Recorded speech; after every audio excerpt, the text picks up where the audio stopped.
Hey guys! Welcome back to another PLANTZILLA video. For today's vlog, we will be propagating our anthurium. Just not sure what exactly this anthurium is kasi nga, hindi ko alam kung ano yung tunay na pangalan niya. So, hindi din alam nung nagbenta sa amin. Pero there are people who are calling it just rainforest and some are calling it tobacco cardboard. So, whatever it is, it's already big now. And as you can see, pag tinabi siya kay Gerald, malaki na talaga siya. But of course, nakapatong siya. Ayan. Ito yung isa sa mga pinakita kong example ng mga roots ng anthurium, guys, na ganito talaga yung nagiging itsura kapag tumatagal. Kasi pag meron daw lumalabas na dahon, automatically, meron na namang roots na lumabas dun sa baba ng dahon, guys.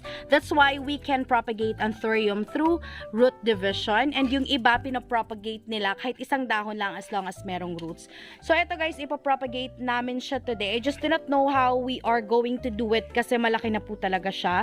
This isn't as big as this nung dumating to sa amin and maliit nga lang yung pot na pinaglagyan sa kanya, but over time na outgrow na talaga niya yung pot niya. This pot is actually big, guys. I forgot what we planted in this one talaga originally. Pero ngayon, eto na yung ginagamit namin. For quite some time na siyang nakatanim dito. So, ngayon na na-outgrow na niya, puputulin namin siya. I think we will be propagating this through, ano nga ba? Anong cutting? So, ikakat namin siya. Just like what we did to our magnificums, guys, na successful naman yung pagkaka-propagate. So, if you are interested, just keep watching. But before that, please don't forget to subscribe. Tap the notification bell so you'll be notified pag may bago kaming video. So, if you are ready, let's begin!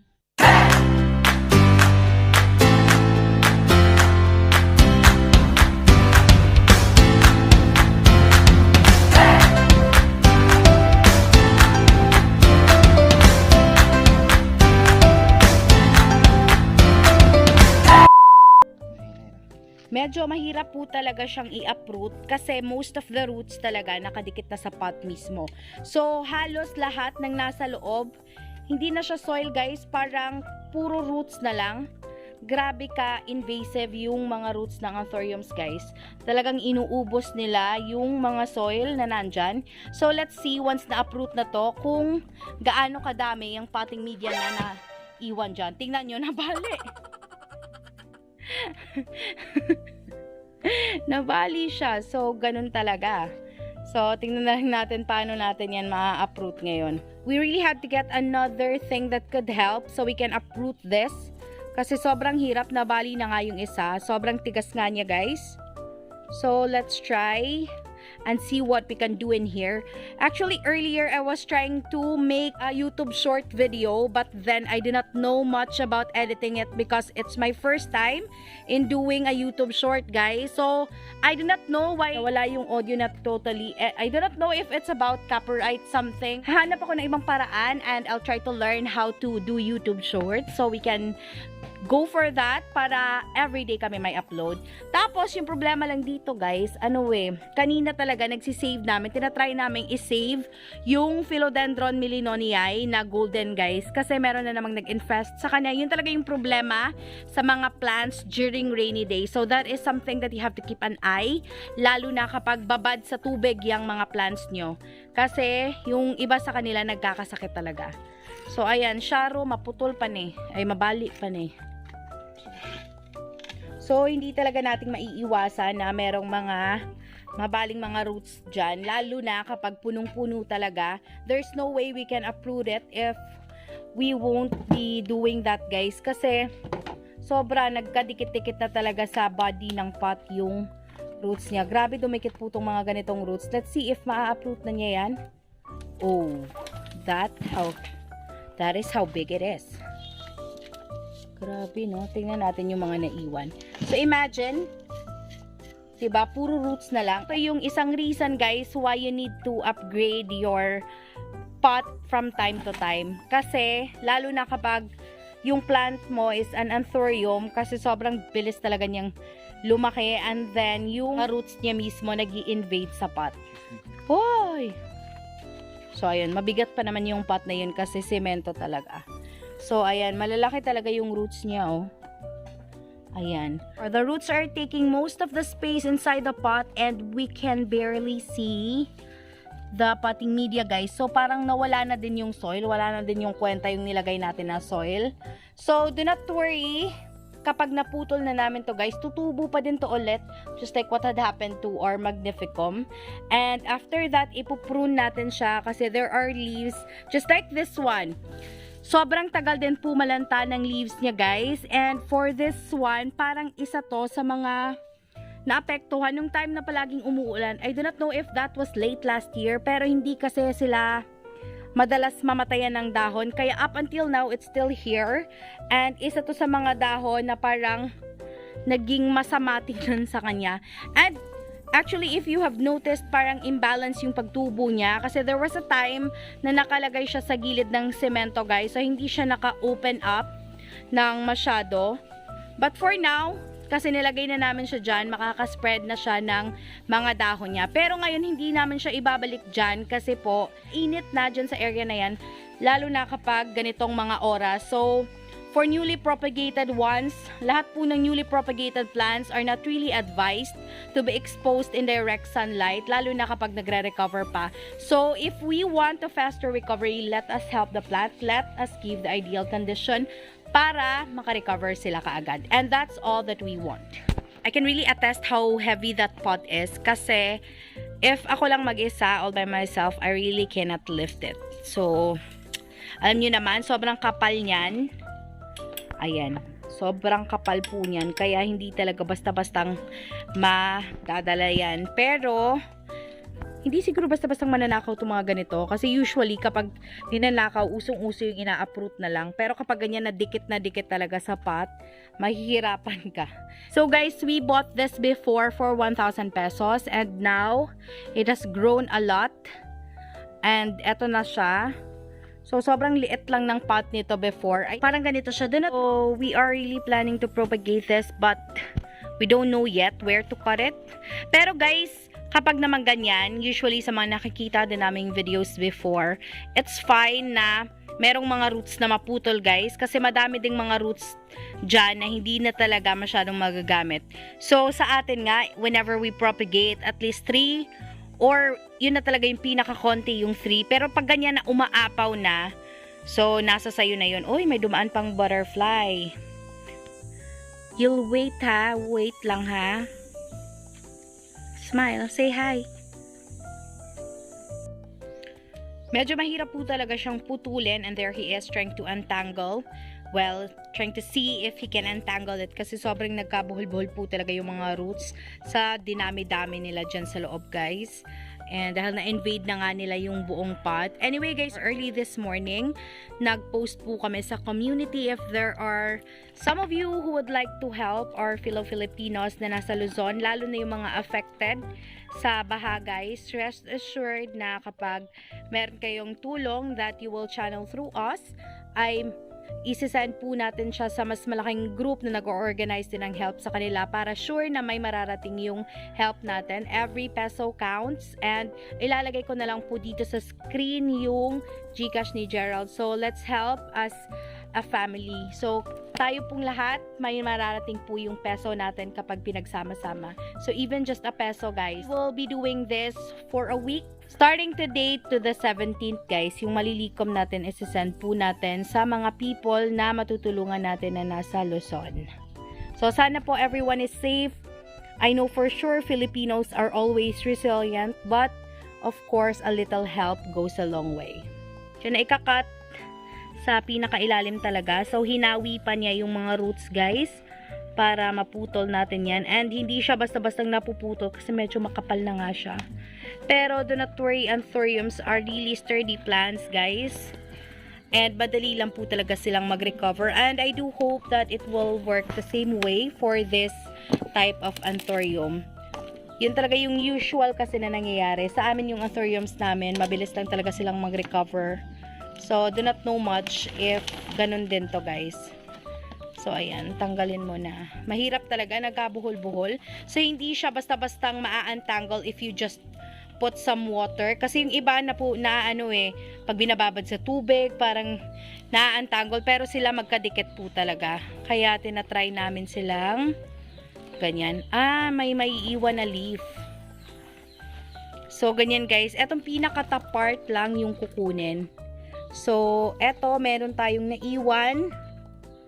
And meron siyang isang dahon being separated from the top cut, guys.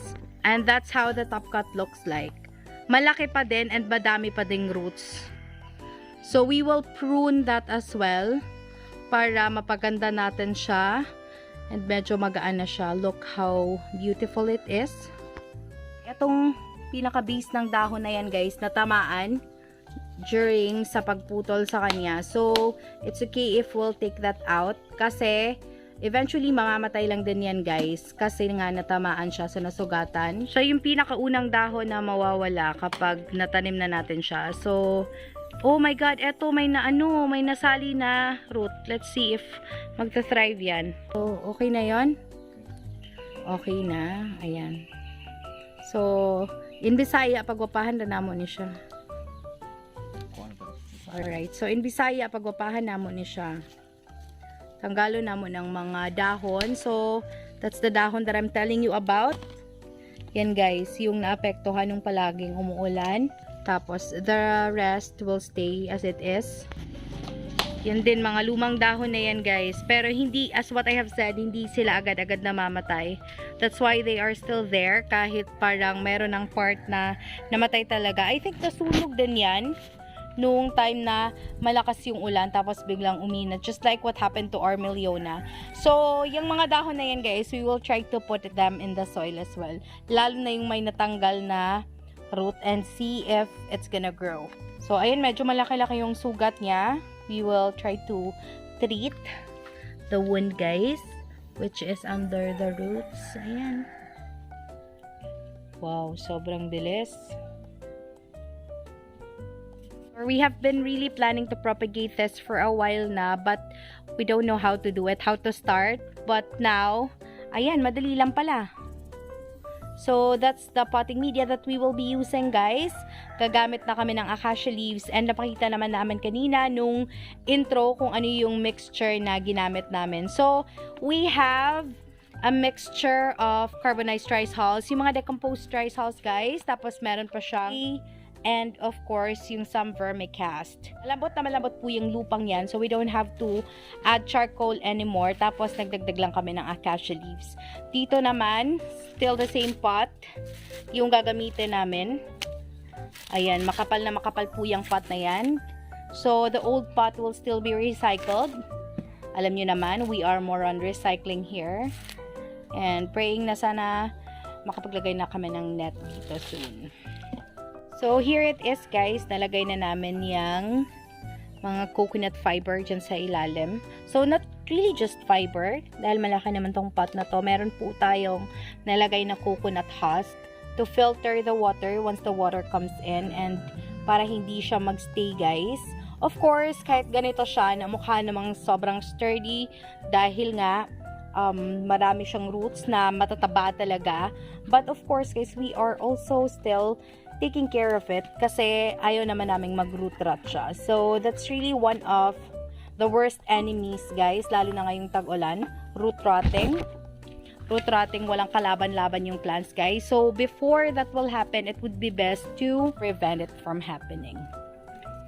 Ayan na siya. Ayan, malaking-malaki. Oh. Diba? Still big, but not really that big as how it was before. Na sobrang towering na niya and halos yung mga roots nasa ibabaw na. Ngayon, as much as possible, we are trying to cover the roots. But, I can promise you guys that it will last for a year na hindi na naman tutubo ng ganon yung itsura. Hindi na naman magiging ganon yung itsura. Kasi, as what we have observed dito sa klase ng anthurium na to, it rapidly grows guys. And yung mga roots niya, sobrang bilis dumami. Parang di mo maintindihan bakit ang bilis-bilis. As in, ang bilis nilang dumami guys. And they really take the space inside the pot na in-invade nila. Most of the roots will take most of the space inside the pot. Hindi ko alam kung kinakain ba nila yung potting media. Kasi sa naalala ko, hindi ganun kadami yung roots. Tapos madami talaga yung potting mix na nilagay namin. Pero makikita nyo naman ngayon, halos kinain na talaga niya. Konting-konti na lang yung potting mix guys. And more on roots na talaga siya. Ayan, na-arrange na siya. So, makikita nyo naman na mapapasok sa loob lahat ng roots dyan. Na-arrange lang yung mga roots, guys. Kasi, ayaw nating madagdagan pa ng bale. So, kasi itatanim na namin siya. So, ayaw naman nating injured pa din siya. Hindi ko alam kung saan nilalagay ito kasi sobrang laki nito. So, hindi natin alam kung saan natin yan malalagay. So, ayan, more coconut cubes. Alam nyo guys, we also tried to let the flower grow. So, we let it grow. Pinabayaan na lang namin. And, napansin talaga namin na lumiit yung mga dahon, guys. As in, talagang kakompetensya pala talaga niya ng nutrients yon. So, we tried to remove it. And, nakita namin yung difference. After that, lumaki na talaga yung mga dahon ulit, guys. So, naapektuhan yung size ng leaves niya nung hindi namin inalis yung flower niya. Yung bagong labas na leaf nga lang yung naapektuhan. Yung bagong labas na leaf yung naapektuhan. So, it wasn't really as big as the older ones. Kaya, nung inalis na namin yung flower, bumalik siya sa dati. Of course, okay lang naman na alisin siya. Hindi pa po siya mature. There are really people who would opt to propagate it through the seeds na makukuha natin from the flower. Pero pag hindi pa naman siya matured, guys, we cannot use the flower kasi hindi yon magkakaroon ng seeds. So, okay lang natanggalin natin. Kasi itong mga ganitong types of plants, yung attractive naman sa kanila is yung dahon nila mismo. Yung foliages talaga, not really the flowers. That's why, pwedeng i-remove yung flower nila. So, it's really up to you. If you don't want that, then do not do it. So, yun lang talaga yung nakasanayan namin dito and it's really up to you if you can do it also. Kasi, merong iba who do not agree with what we do here. So, depende yun sa inyo. What works best for you and your plants, nasa sayo yon. So, you don't have to follow everything that we are telling you because this is really just what works for us.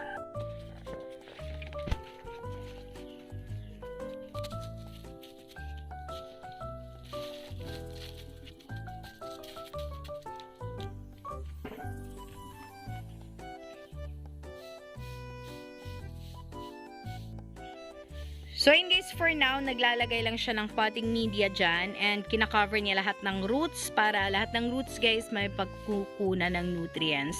And since na-prune na din natin siya, we are almost done.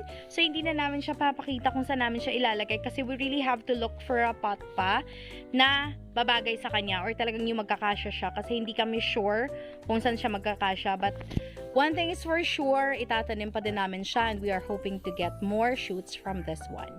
So guys, we are almost done. I get to see you when we get right into the montage.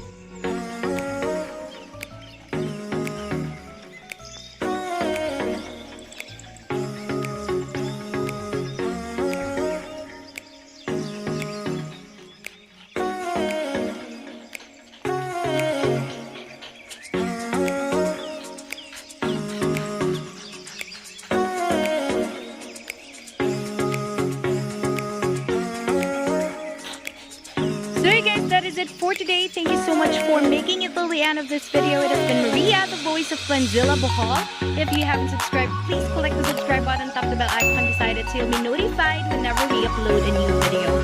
Thank you so much for watching. Bye!